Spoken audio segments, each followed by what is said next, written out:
Welcome everybody to the A Little Less Fear podcast. I'm your host for the show, Dr. Lino Martinez. Oh yeah.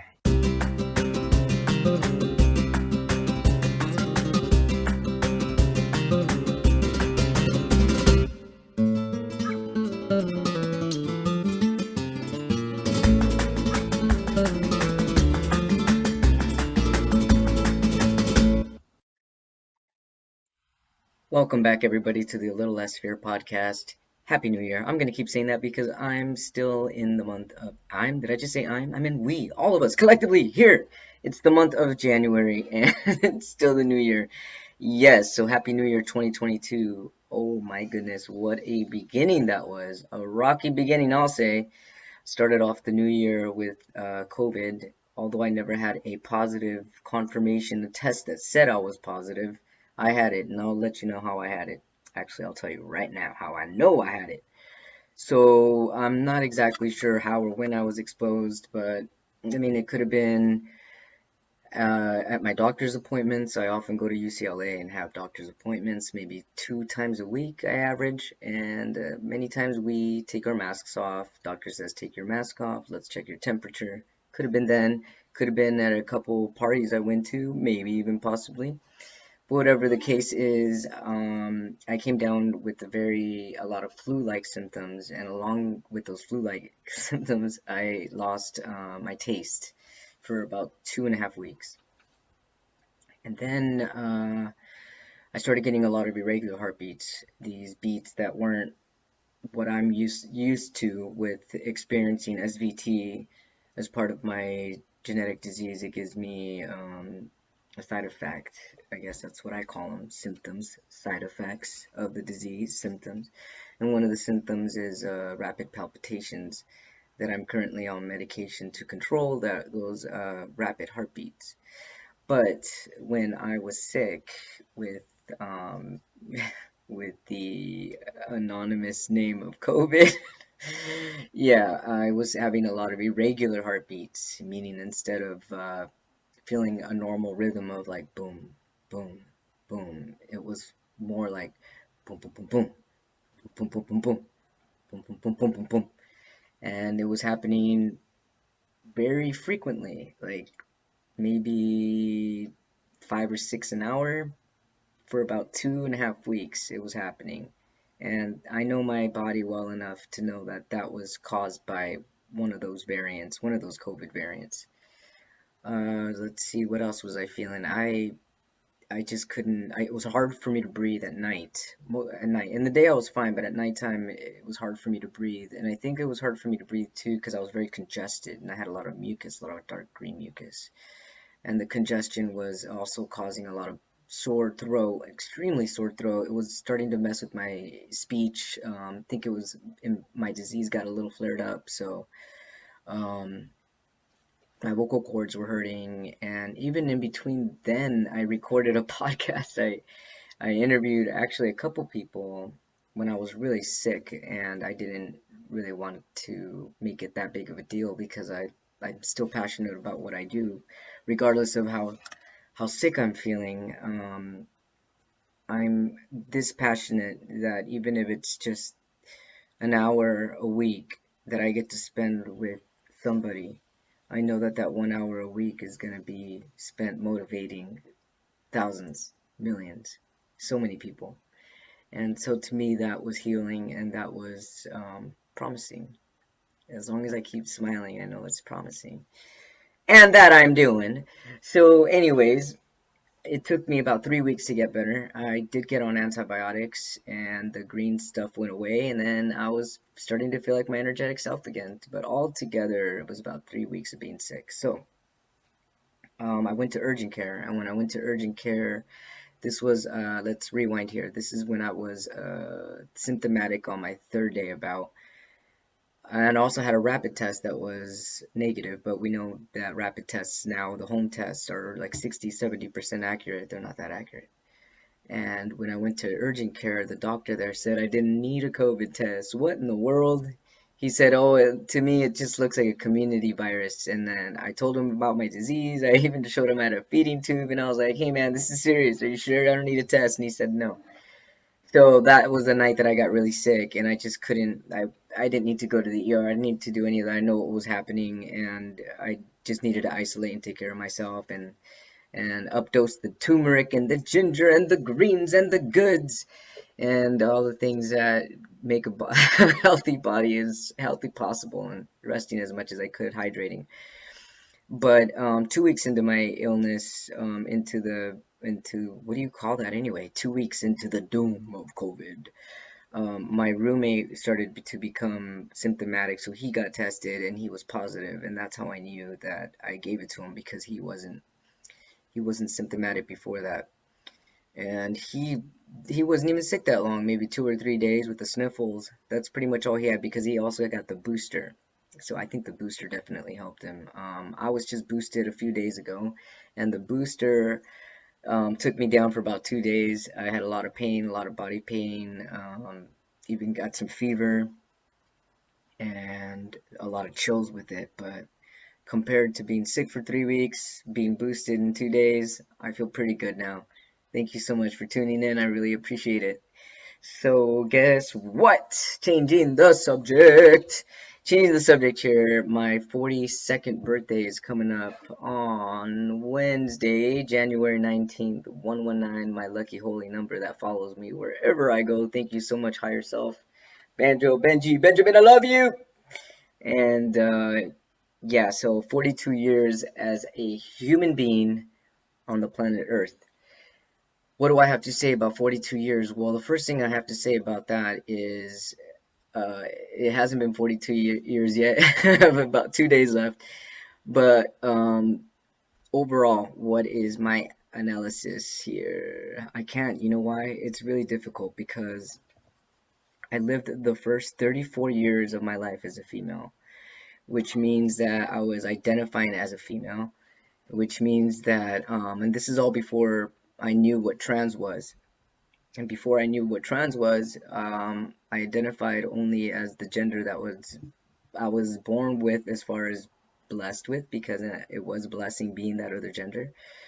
And being a female for 34 years, I had to adapt as a female for 34 years in every which way, socially, emotionally, mentally, and so I guess you could say when I was born, or when Lino was born, a little under 8 years ago, I've, I guess you can only say I feel. I really don't know. I'd like to open this up for discussion, actually. How old am I? And how many trans men, older trans men, I have to say, and when I mean older, I mean my age, in their 40s, if they've transitioned within the last 10 years.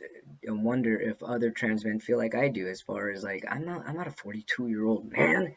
No way. Like when I think of a 42-year-old man and I look at other 42-year-old bodies and stuff, I'm like, hold up a minute. I'm still in my 20s, okay? I start to feel a little a setback, but then I realize, wait, it's okay to be setback because I'm enjoying this journey and I'm enjoying this young journey, this young man that I am right now. So I would like to say that it's probably more like I'm in my late 20s or something. Something more like that. I'm also blessed to look younger for my age. I think that I mean, my mother, my father have blessed me with those genes, but also eating well and exercising and taking care of my mental health, which is the most important thing, and my mental and physical health has kept me with a youthful appearance. That, and also transitioning at a later age keeps a youthful appearance. So yeah, just getting the hang of things here. Like, how is it in when I think about how it was for me as a female in my 20s?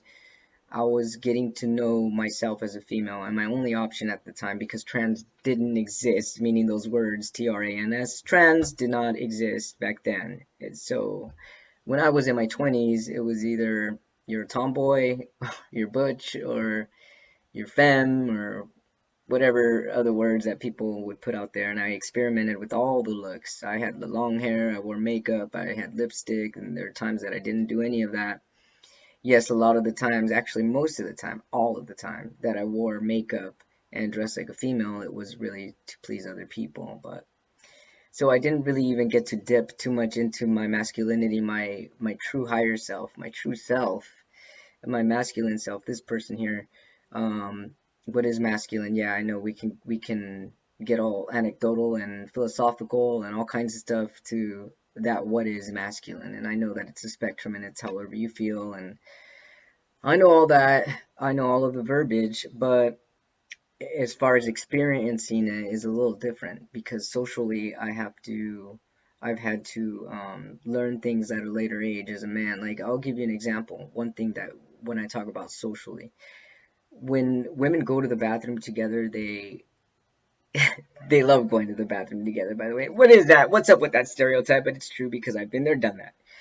And it's because women like to chat. Women like to talk about things right then and there. Hey, what did you think about that guy? He's kind of cute, huh? Did you see him looking at me? I don't know. I think I saw him looking at you. Oh my God, he's so cute. Yeah, these are the things that happen in the bathroom. The people that want to know, guys, if you want to know, women talk about these things in the bathroom and all kinds of things. Women just, they connect like that. It's a beautiful connection. I got to say, I do miss that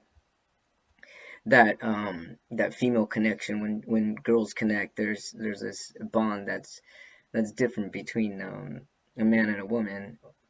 But when men go to the bathroom, we don't talk. We don't say anything. We actually don't even give each other eye contact.